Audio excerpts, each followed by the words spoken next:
So it's been a crazy week. There's been some bad things. Last time we saw you guys was in New York before all the tragedy, and now almost 2 weeks later, here we are, and life's changed for all of us a little bit. It certainly has. And you guys lost a loved one from the road crew as well. Yeah, a guy that our life is in his hands every night. He's one of the stage carpenters, and he works the special effects for us in the lifts. His name's Daniel Lee, and he was on his way to Los Angeles. He was expecting a child. Oh my gosh. And he was on one of the planes that went into the towers. So yeah. It's really sad. I'm sure it's sad for everybody with the band and the crew. We appreciate all the support that all the fans have been giving, and we're working on the first show that we did after the tragedy. 50 cents of every dollar from our show we're putting into a fund, a relief fund. So right, that's great. That's a great effort. Did the camera light scared me. I saw it over here, and I didn't realize it was over there. He's also concerned that it's the right angle that's most flattering to him. He's got a Barbara Streisand complex. Only the left side. For some reason, I look heavy on all sides.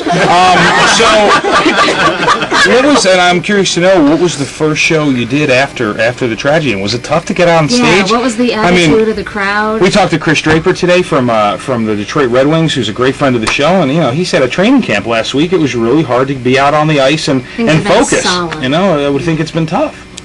Me and Brian were in Boston when it happened. Right. We had a day off, and I woke up to banging on the door. Oh my God, turn the TV on. Right. I'm not going to believe this. And so that was our day off. Brian actually left that afternoon on the bus for Toronto. Right. He had to do a border crossing. Right.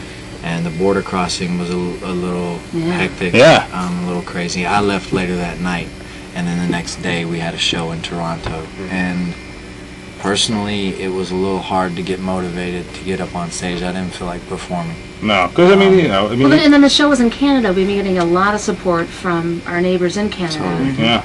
But I don't know if it affected them as much as it did here. Right. In terms of the crowd. But they've been very supportive. They really have. Yeah. You have to figure. Even at the show tonight. Windsor is. You can see. You so look out a window, close, you can see it. Those people cross the border constantly for concerts here. There's really I don't think there's really a place to go see a concert right over the border here. Those not are a good show like the Backstreet. No, of course not. No, we got a lot of calls immediately saying, we feel your pain, and then there was that. What was the name of that gentleman that came? That thing that he had written to a paper. Now that's been made into a song. Gordon Sinclair. Gordon Sinclair. And Yeah, Byron a lot of support from the Canadians. When we got up on stage and we saw that the mood changed, because at first people, but they come there to forget their problems, and we like to feel like that we make people happy.